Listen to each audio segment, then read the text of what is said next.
명절에 예루살렘으로 올라가셨다라고 이렇게 하셨듯이 이스라엘 백성들에게도 명절이 있었어요. 6월절, 오순절, 장막절 이렇게 해서 새 명절 때는 온 나라가 예루살렘으로 3일씩 일주일씩 거치면서 모여서 그 즐거움을 우리 하나님께 함께 영광을 돌렸거든요. 오늘 우리가 추석 명절의 바로 전날 드려지는 예배로서 오늘 이 말씀을 통해서 우리가 가정에서 모일 때마다 이 말씀을 생각하면서 기쁨으로 즐거움으로 명절을 보낼 수 있기를 축복합니다. 매년 추석 명절의 대이동으로 인해서 전 국민이 도로에 쏟는 돈이 약 1,000억 정도가 된다 그럽니다. 이렇게 많은 재원을 들이면서도 이동을 하는 것은 우리나라의 추석 명절의 문화 때문이다 라고 말씀을 드릴 수가 있어요. 무더운 어느 여름날 두 사람이 길을 가고 있었습니다.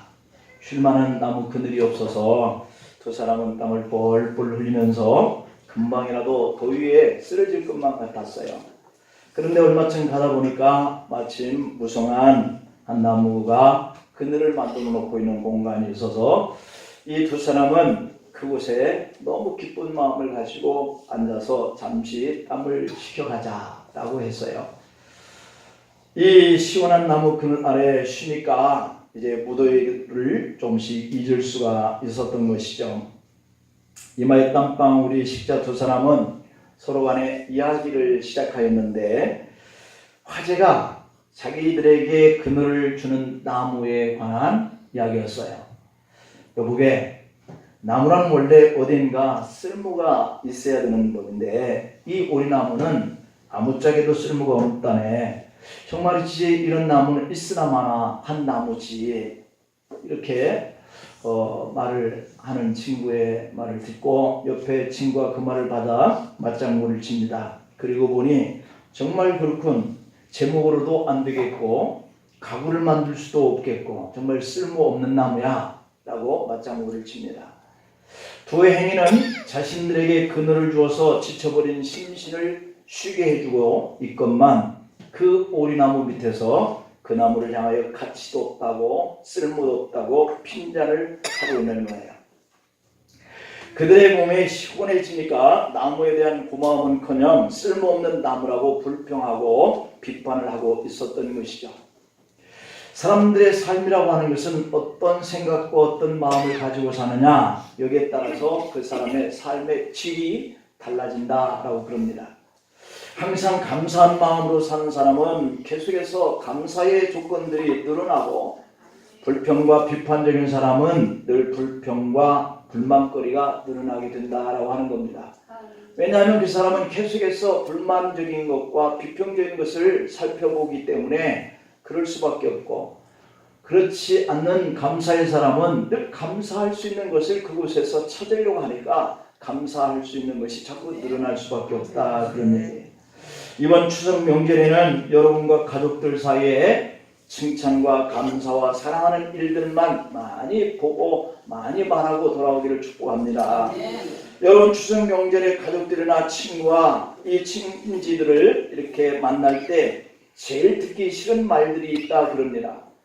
여러분 할 수만 있다면 가족들이나 친지나 친구들을 만나면 이렇게 듣기 싫은 이야기들은 좀 안 하고 오시길 축복합니다.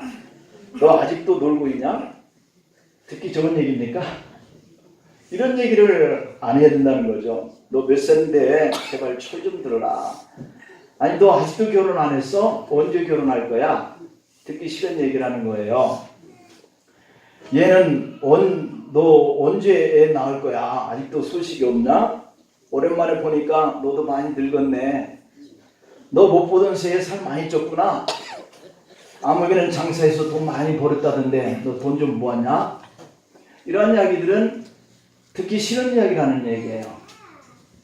사실 사람들은 이렇게 외모와 관련된 말이나 결혼, 경제, 능력에 대한 말을 듣기 싫어한다고 그럽니다. 지난 월요일 한 달 만에 만난 동기 목사님들 저를 보더니 너 많이 알렸다 그러는 거예요. 그러니 늙어 보인다 하는 이 말이 듣기 안 좋더라고요. 아마 여러분들도 마찬가지일 거라는 생각이 들어요. 그렇잖아도 외모에 대한 불만이 있는데 굳이 들춰내서 더 큰 스트레스를 줄 필요는 없는 것 같습니다. 그런데 어떤 분들은 자기가 그 말을 상대에게 해서 상대가 마음이 언짢아진 거예요. 그게 못 들은 척 하는 겁니다. 그랬더니 못 알아들었나 싶어가지고 한 번 더 말을 계속 하는 이런 분들도 있죠.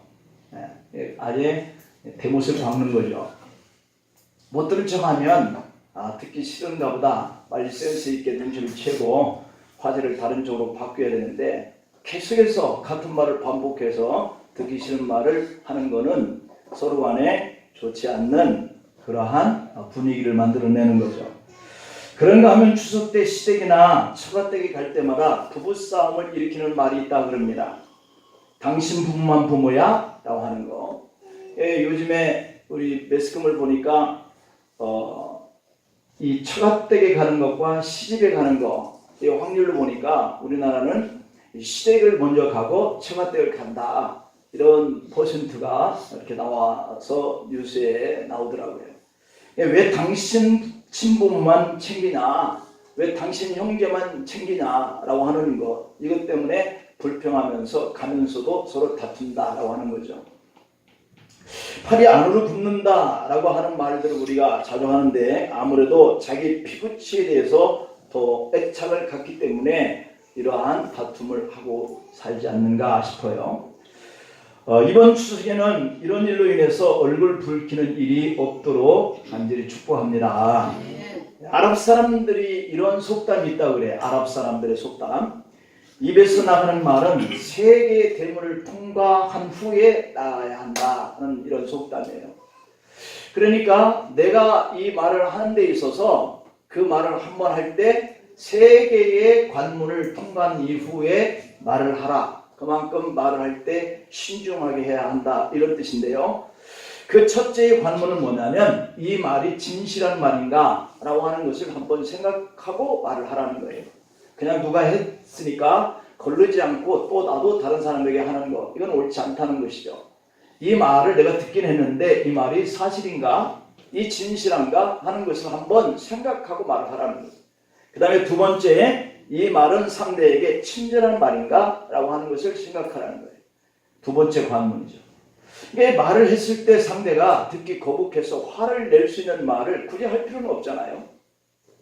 세 번째, 이 말은 상대에게 꼭 해야 하는 말인가 하는 이러한 것이 바로 이 아랍 사람들이 가지고 있는 속담이라는 거예요. 이 사람이 굳이 저 사람에게 할 필요가 없는 말을 해가지고 다툴 필요는 없잖아요. 그래서 친절한 말인가, 혹은 진실한 말인가, 혹은 내가 이 상대에게 이 말을 꼭 할 필요가 있는가 하는 것을 생각하면서 말을 해야 된다. 그래서 여러분들이 이번 추석에 가족들과 만났을 때 이 세 가지 생각을 하고 말을 꼭 하시면 즐겁고 기쁘고 감사하는 그러한 명절을 보내고 올 줄로 믿습니다. 이번 추석에 여러 사람들을 만날 때마다 이 아랍 속담이지만 이 속담을 우리가 꼭 기억할 필요가 있습니다. 일가 친척들을 만날 때 진실한 말씀만 하십시오. 그리고 상대방을 격려하고 위로하는 친절한 말만 하세요. 혹은 쓸데없는 말, 할 필요가 없는 말, 저 사람이 이 말을 들을 필요도 없는 이 말을 하면서 우리가 다툴 필요는 없는 거예요. 여러분이 하시는 말 한마디 때문에 즐거운 추석을 온 가족이 기분을 다 망칠 수 있고 화내고 싸우다가 에이 나 갈 거야 하고 가버리는, 그러면 이 추석 분위기가 완전히 다 망가지는 거죠. 이거에 대해서 유의하라.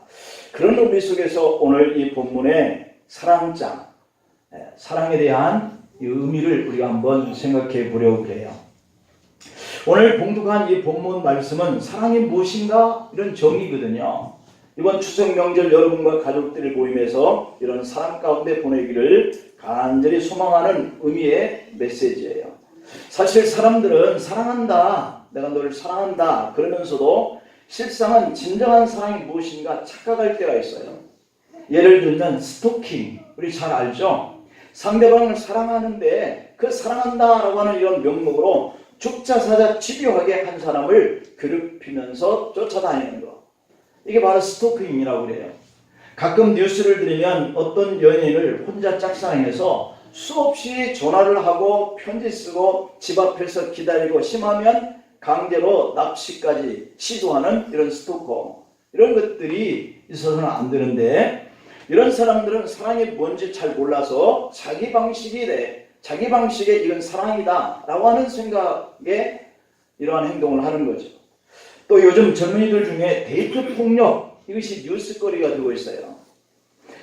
이 요즘에 보면 이별을 하는 이러한 연인 관계에 그런 여자친구를 무차별 폭행하고 옷을 벗긴 채 끌고 다니거나 심지어 목숨까지 잃게 하는 이런 경우가 있다고 그러잖아요.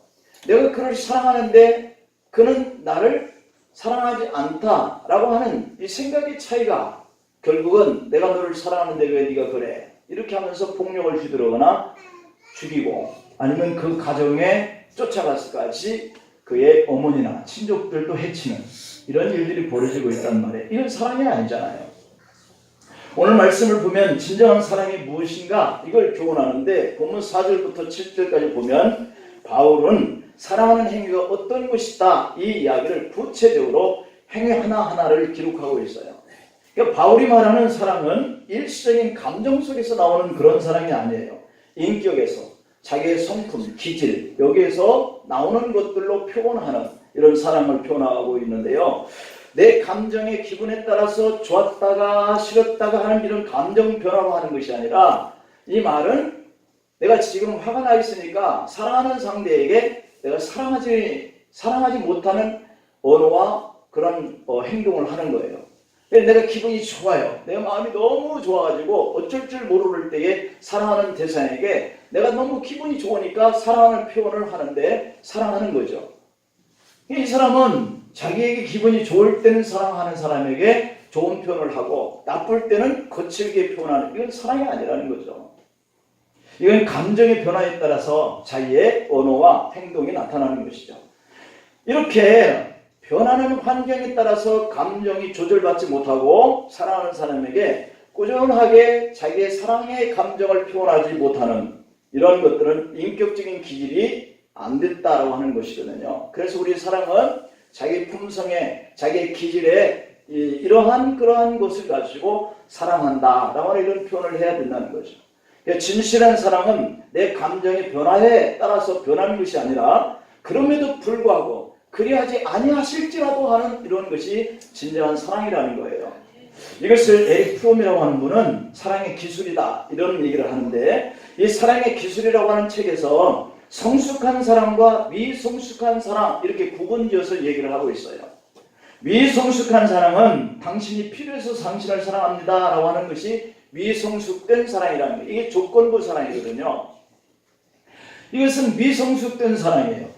당신이 나에게 이 일에 도움이 될 만하니까 내가 당신을 사랑하는 거다. 이런 조건부의 사랑이죠. 이것은 미성숙된 사랑이에요. 그러나 성숙된 사랑은 당신을 사랑해서 내가 사랑한다. 이런 것이 성숙된 사랑이라는 거예요. 내가 당신을 사랑하니까 당신이 내가 있어서 좋고 내가 있어서 당신이 좋고 이게 성숙된 사랑이라는 거예요. 그러니까 오늘 우리들은 너무도 많은 경우에 사랑해야 하는 그 이유와 사랑의 그 조건을 붙여서 하는 경우가 많아요. 그러니까 우리가 가정을 세우고도 자녀와 부모의 관계를 이렇게 만들어 놓고도 그게 자꾸 깨트려지는 것이 이게 조건부의 사랑의 관계, 미성숙된 이런 사랑의 관계를 하고 있기 때문에 이런 현상이 일어나는 거죠. 진실한 사랑은 참되고 성숙한 사랑은 사랑의 어떤 이유와 사랑의 조건을 뛰어넘어서 그리하지 아니하실지라도 하는 이런 사랑을 해야 한다라고 하는 거예요. 그러시기를 바랍니다. 네. 오늘 보면 4절로 7절 말씀을 다시 한번 볼까요? 이 4절부터 7절까지의 속에 보면은 사랑에 대해서 14가지의 속성을 말하고 있거든요. 그런데 자세히 보면 두 가지 먼저 나오는 것은 긍정적 사랑에 대한 이야기를 하고 있고 그 뒤에 나오는 8가지는 사랑인데 역설적인 사랑을 얘기하고 있어요. 그러니까 반대 아닌 것에 대해서 이야기를 하면서 사랑이라는 그런 게 아니야. 이렇게 역설적인 사랑의 방법 8가지를 얘기하고 있고 그리고 긍정적으로 사랑할 수 있는 방법은 이런 거야. 그러면서 나중에 4가지를 설명하고 있어요. 바울이 말하고 있는 사랑은 도대체 무엇인가? 먼저 긍정적인 이 2가지의 사랑에 대해서 한번 살펴보면 사랑은 오래 참는 것이어야 한다. 이렇게 얘기하고 있어요. 사랑은 뭐다? 오래 참는 거다. 이런 얘기죠. 이 말씀의 의미는 우리의 기질 중에 인내하라라고 하는 속성과 같은 거예요. 내가 관계하는 사람에게 오래 참으면 왜 참나? 라고 하는 그 속에는 사랑이라는 것이 들어있는 거예요. 오래 참지 못하면 감정을 그대로 발산하기 때문이에요. 그러면 사랑하는 관계가 깨지는 거죠. 우리가 하나님의 관계도 마찬가지예요. 내가 원망과 불평과 이런 것들을 하나님 앞에 대하면 그러한 관계가 깨지잖아요. 그런데 그 원망과 불평이 왜 생겼느냐면 하나님 나 안 도와주시는 거예요. 그렇게 생각하는 거예요. 그런데 도와주실 때가 더 많았다는 생각을 가지면 내가 오래 참을 수 있는 거잖아요. 근데 오래 참지 못하기 때문에 그것을 폭발시키는 거죠. 그리고 나 이제부터 하나님 안 믿는다. 나 이제부터 교회 안 나간다. 이렇게 되는 거예요. 그래서 하나님과의 관계도 내가 인내하면서 다시 하나님이 나를 도와주실 때를 기다릴 수 있는 거, 하나님을 사랑하기 때문에. 사랑의 관계도 그런 거로 나타나야 된다는 거죠. 하나님은 우리에 대해서 오래 참으시는 분이다 그러잖아요. 아마 사람의 죄를 짓는 대로 하나님이 징계하거나 벌하기 시작하면 오늘 우리가 심판과 징계가 우리 인류를 번성하지 못하게 만들었을 거예요. 그런데 우리는 지금 많이 번성해 가고 있잖아요. 그만큼 하나님이 우리의 죄성에 대해서 인내로 돌아오기를 기다리고 계신다라고 하는 것, 이게 바로 사랑이에요. 우리가 사랑하는 가족들도 서로 인내하지 않는다면 정말 온전한 가정이 남아있지 않을 거예요. 하나님은 인류의 죄성을 보시고 그렇게 오랫동안 참으시는 하나님이세요. 그래서 우리에게 사랑받을 만한 그런 기회를 다시 주시기 위해서 기다리시는 하나님. 베드로후서 3장 9절에 보면 주의 약속은 어떤 이들이 더디다 이렇게 생각하는 것 같이 더딘 것이 아니래요. 이게 역설적이잖아요. 주님의 약속은 왜 이렇게 더디지? 왜 이렇게 주님 오신다 하신 그날이 안 오지? 이렇게 생각하는 어떤 사람들이 그 날을 자꾸 더디다고 보는데 하나님은 더딘 것이 아니다. 왜요? 주께서는 너희를 대하여 오래 참으사 아무도 멸망하지 아니하고 다 회개하게 이르기를 원하신다. 여기에 하나님이 인류에 대해서 심판하는 날을 지금 미루고 계신다. 이런 의미로 말씀하고 있어요. 참고 또 인내하는 것, 이것이 서로를 망하지 않게 하는 하나님의 사랑의 제일 가는 속성인 줄 믿습니다. 이번 추석 명절 때 주의 자녀인 우리도 사랑하는 가족들과 친지들과 교우들을 이렇게 만날 때 정말 그들을 사랑하기 때문에 인내하면서 잘 참고 즐거운 시간을 보내기를 축복합니다. 2번째 사랑은 온유합니다. 이렇게 얘기하고 있어요. 온유하다, 이 말은 친절하다라는 뜻이거든요. 그러니까 어떤 시인은 사랑은 뭘로 한다? 눈으로 한다. 사랑은 눈으로 하는 겁니다. 말로 하는 게 아니라. 사랑하는 이의 눈빛만 봐도 저가 나를 사랑한다. 이런 것들이 들어온다는 거예요. 그래서 눈으로 봐도 저분의 행동이, 저분의 말투가 나를 사랑하는지 아니하는지 이걸 알 수 있다는 거죠. 아파트에서, 엘리베이터에서 우리가 사람들을 만나고 서로 스치고 그러잖아요. 마주쳐 지나가는 이런 사람들의 눈빛을 보면 살기가 돋아 있거나 아니면 뭔가 잔뜩 화가 나 있거나 그래서 마주치기가 두려워요. 요즘에는 서로 눈을 이렇게 마주치면 그 사람이 와서 너 왜 나 쳐다봐? 그리고 폭행한다 그러잖아요. 그런가 하면 어떤 사람은 전혀 알지도 못하는 사람인데 눈매가 선한 사람이 있어요. 어떤 사람들은 입가에 잔잔한 미소가 있는 사람들이 있어요. 사람들은 이런 사람들을 보면 왠지 마음이 열려요. 왜요? 그 사람이 눈으로 사랑을 말하기 때문에. 식당이든지 마트든지 처음 보는 사람들인데 친절한 사람과 불친절한 사람들이 있어요. 어떤 직원은 물어도 시큰둥 대답하는 사람이 있는데 그런 뭔가 불만인지 입을 꼭 담고 신경이 날카로워져 있어요. 이런 직원들을 대할 때마다 다시는 그런 곳에 가고 싶지 않아요. 여러분, 이번 추석 때 집에서나 또는 여러분들이 만나는 친지들 또는 직장에서나 거리에서나 만나는 사람들에게 항상 친절한 눈빛을 주시기를 축복합니다. 뭔가 참뜩 화나 있는 모습으로 친지들을 방문하지 않기를 바랍니다. 아무리 가다가 길이 많이 막혀서 짜증스럽게 그렇게 갔어도 친절함으로 온유한 마음으로 서로를 대할 수 있기를 바라요. 말은 안 하는데 뭐가 불만인지 화가 잔뜩 나 있어가지고 오게 되는 이 사람을 마주치는 그 사람은 금방 마음이 닫혀질 거란 말이에요. 이것이 비록 작은 친절 같지만 가정의 분위기, 직장의 분위기, 더 나아가서는 사회의 분위기를 바꿀 수 있어요. 그래서 바울은 이렇게 사랑의 두 가지 긍정적인 기질, 이것을 말씀하였고요. 바로 이 말씀 뒤에 8가지 역설적인 사랑의 방법에 대해서 표현했는데, 그 첫 번째가 4절에 사랑은 뭐한다? 시기하지 않는다. 시기하지 않는다. 근데 우리는 시기하잖아요. 질투하잖아요. 그것 때문에 마음의 감정이 폭발하잖아요. 소문난 칠공주라는 드라마가 있었을 때 보면 자매 중에 미칠이가 언니인 설칠이를 시기한다 하는 이런 드라마가 있었거든요. 그래서 설칠이의 남자친구를 유혹해서 결혼까지 해버려요. 사극을 보면 왕을 사이에 두고 왕비들끼리 투기를 해요.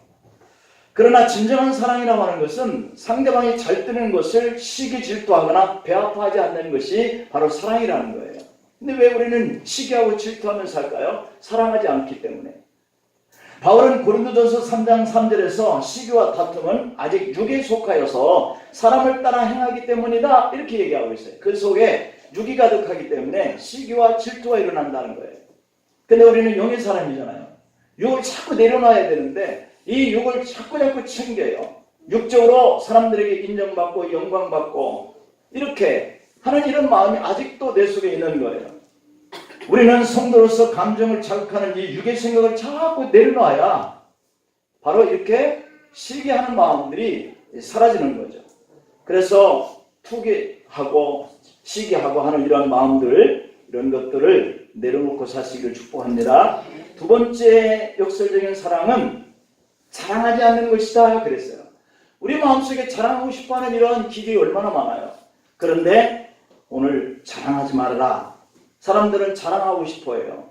남편 자랑, 아들 자랑, 딸 자랑, 옷 자랑, 목걸이 자랑, 가방 자랑, 신발 자랑, 집 자랑, 차 자랑, 자랑할 것이 너무도 많죠. 근데 이런 사람들 왠지 얄밉잖아요. 우리들이 친구 모임이 이렇게 있든지 아니면 가정에 뭐 사촌이 뭐 이렇게 교우들끼리 모여도 이거 자랑하는 사람들은 꼭 자랑해요. 은근히 자랑하죠. 그러면 밉잖아요. 왜 사람들에게 상대에게 미운 감정을 일으킬 수 있는 이런 일들을 하냐 이 말이에요. 이건 사랑이 아니기 때문이다. 심지어는 교회 안에서 나는 누구 편이다 하는 것에서부터 자기에게 자랑을 하는 이런 문제가 고린도 교회 문제였다고 그러잖아요. 나는 베드로파다. 나는 뭐 아볼로파다. 나는 예수파다. 그러면서 심지어는요. 나는 누구에게 세례를 받았다. 이것도 자랑거리가 된 거예요. 그래서 바울은 나는 세례 주기를 하지 않겠다. 이렇게까지 얘기를 하는 문제가 바로 이 고린도 교회의 문제였던 거예요. 그래서 바울은 고린도전서 1장 29절에서 아무 육체도 하나님 앞에 자랑할 것이 없다. 자랑하는 자는 주 안에서 하라. 이렇게 얘기하고 있어요. 주 안에서 하는 자랑이 나 집 샀어요 주님. 주님이 주신 건데. 나 차 새로 바꿨어요. 주님이 주신 건데 자랑할 거리가 있겠어요? 주님 저는 누구를 위해서 지금 전도하려고 기도 중에 있어요. 그 사람 마음을 움직이게 해주세요. 이거 자랑하란 말이에요. 이것이 바로 사랑이라는 거예요. 우리가 아무리 세상 것을 자랑해도 거기에는 한계가 있어요. 그러므로 세상 자랑은 상대적인 겁니다. 내가 자랑했는데 나보다도 더 큰 것을 자랑하면 운매 기죽어라. 그렇게 되지 않겠어요? 이번 추석에 여러분들이 혹 뭔가 잘 나가고 또 잘 되고 뭔가 많은 것을 얻었다 이렇게 생각하는 마음을 가지고 좀 시골에 내려가서 좀 자랑 좀 하고 싶은데 시골 친척들 형제들 중에는 사업이 안 돼서 실패한 그런 형제가 와 있다면 여러분들의 자랑을 들으면 그 형제 어떻게 되겠어요? 조용히 일어납니다. 조용히 일어나서 보따리 사서 다시 집으로 올라옵니다.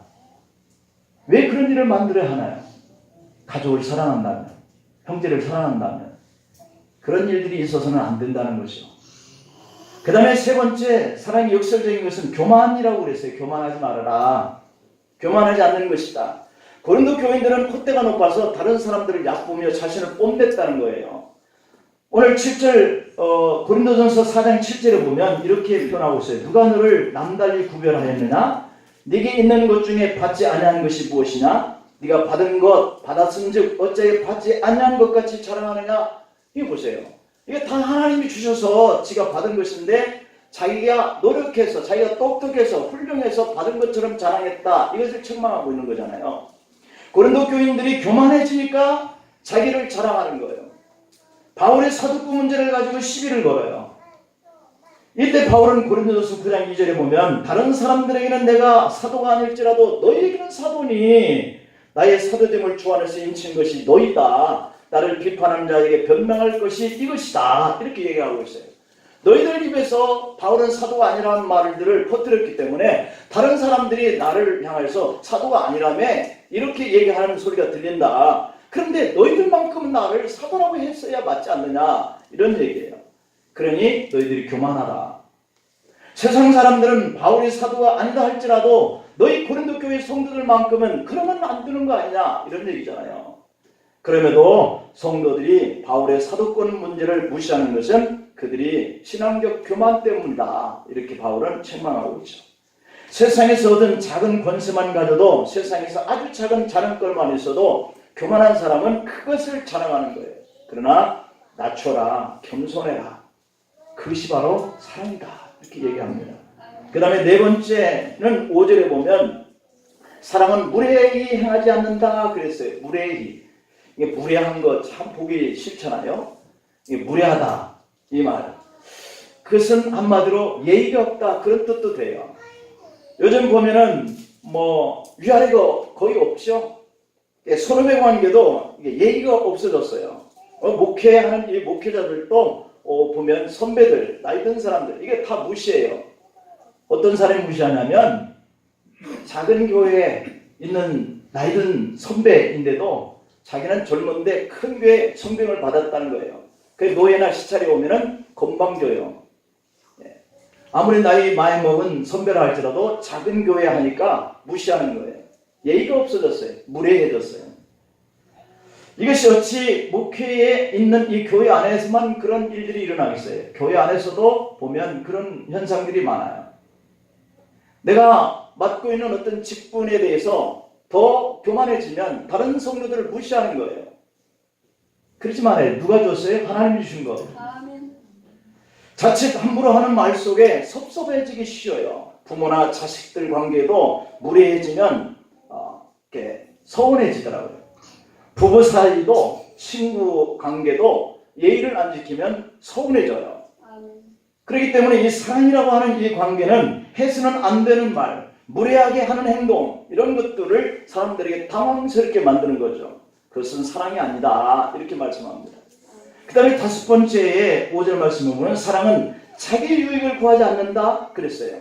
바울은 고린도전서 10장의 24절 보니까 누구든지 자기의 유익을 구하지 말고 남의 유익을 구하라 권면하는데 사실 육적인 지향적인 사람은 이거 하기 너무 힘든 일이죠. 내가 나를 위해서 수고하고 땀 흘리고 애를 썼는데 남을 위해서 이렇게 하기란 쉽지 않아요. 땅과 거기에 속한 모든 것이 다 주님의 것이기 때문에 성도들도 우상 앞에 바쳐진 제물고기를 먹을 수 있다 이렇게 얘기를 하고 있는데 여러분 그렇게 해서 아직 믿음이 약한 형제 자매를 넘어뜨릴 수 있다면 그 자유를 포기하겠다라고 하는 것이 바울이에요. 그러니까 이 상대의 신앙적 그런 서운함으로 시험이 될 것 같다라고 한다면 나의 어떤 유익 이런 것들을 주장하지 않겠다 이런 얘기죠. 그리고 바울은 이 고기 먹는 문제 이것이 제사들이어서 시장에 갖다 팔았는데 시장에서 고기를 사왔는데 이것이 제사드리고 난 이런 고기인지 아니면 그냥 막 잡아가지고 우리한테 파는 고기인지 이거를 모르면 그냥 믿음으로 먹으면 되는데 누군가가 제사드린 고기인데 가지고 왔다. 이걸 내가 먹어야 하느냐 말아야 하느냐 이런 문제인 거죠. 그렇다면 이것이 제사 음식인데 어떻게 먹나 이렇게 생각하고 있는 신앙에 여린 사람이 혹 있다면 그의 유익, 그의 믿음에 시험이 들지 않는 이 유익을 위해서 나는 그 고기를 안 먹는 것이 맞다. 이렇게 얘기하고 있는 것이 바로 이 유익이라고 하는 거거든요. 음주도 그렇고 흡연도 그렇고 그것 때문에 우리가 구원받지 못하거나 지옥에 가는 것은 아니잖아요. 그런데도 불구하고 그 흡연과 그 음주로 인해서 다른 사람들에게 무익함을 줄 수 있는 문제가 발생하다면 나는 그 기호식품, 그 유익하게 좋다라고 생각하는 것들, 이것을 끊어야 한다라고 하는 거죠. 이것이 바로 사랑이다. 그 다음에 여섯 번째로는 사랑은 성내지 않는 것이다 그랬어요. 야고보서 1장 19절에 보면 듣기는 속히하고 말하기는 더디하며 성내기도 더디하라 이랬습니다. 이게 사랑이라고 하는 것은 비록 내 기분이 상하더라도 그 분노로 상대에게 성내지 말아야 한다. 이것이 사랑이다. 아무리 좋은 관계도 성내는 사람은 가깝게 하고 싶지 않아요. 계속해서 함께 생활해야 하는 이런 가족이라면, 그런 교우라면, 그런 관계라면 성내는 그 기질을 절제하려고 노력하고 서로 사랑으로 회복할 수 있기를 축복합니다. 그 다음에 일곱 번째 사랑이 역설적인 것은 사랑이라고 하는 것은 악한 것을 생각하지 않는다 이랬어요. 표준 세번역 성경에 보니까 이 말씀을 원한을 품지 않으며 라고 그랬어요. 그러니까 성도와 또는 가족과 이 친구의 모든 인간관계에는 악한 그런 원한을 품지 말아라. 이게 사랑이다. 그렇게 얘기하고 있어요. 그래서 서로의 잘못된 것들을 용서하고 내가 충분히 보복하거나 벌을 줄 수 있음에도 그렇게 하지 않는 것, 이것이 사랑이다. 이렇게 표현하고 있고요. 그 다음에 여덟 번째 6절에 보면 사랑은 불의를 기뻐하지 아니한다. 진리와 함께 기뻐한다. 이렇게 표현하고 있어요. 그러니까 하나님의 뜻과 어긋난 이 불의, 가득 찬 일에 대해서는 우리가 귀를 막고 입을 막아야 한다. 언제나 하나님의 공의와 진리와 함께 기뻐할 수 있는 것, 이런 사람이 사랑하는 사람이다. 그래서 바울은 고린도 교인들에게 이렇게 역설적인 사랑의 이러한 속성 8가지를 설명한 다음에 그러므로 이런 사랑을 하자. 그리고 긍정적인 사랑의 방법 4가지를 얘기하고 있어요. 그 4가지가 첫 번째로는 긍정적인 사랑은 모든 것을 덮어주는 사랑이다. 이렇게 얘기해요. 7절에 보면 사랑은 모든 것을 참는다. 이게 덮어준다. 이게 사랑의 방법이라는 거죠. 사랑은 계산하는 이 법이 이런 거라는 거예요. 5 빼기 3은 얼마인가요? 5 빼기 3? 2죠. 그래서 이 말을 세 발자국만 떨어져 보면 오해해도 세 발자국만 3 떨어져 있으면 마이너스잖아요. 이해가 되고 그렇네. 이해. 그 다음에 2 플러스 2 더하기 2는 4인데 2에서 2를 더하면 사랑하는 것이다. 이렇게 얘기를 하는 이런 얘기를 또 있습니다. 참된 사랑은 이해하는 것이다. 라고 하는 거, 덮어주는 것이다. 그 다음에 두 번째 긍정적인 사랑의 방법은 모든 것을 믿어주라, 믿는 것이다. 그랬어요. 참된 사랑은 역사의 주권이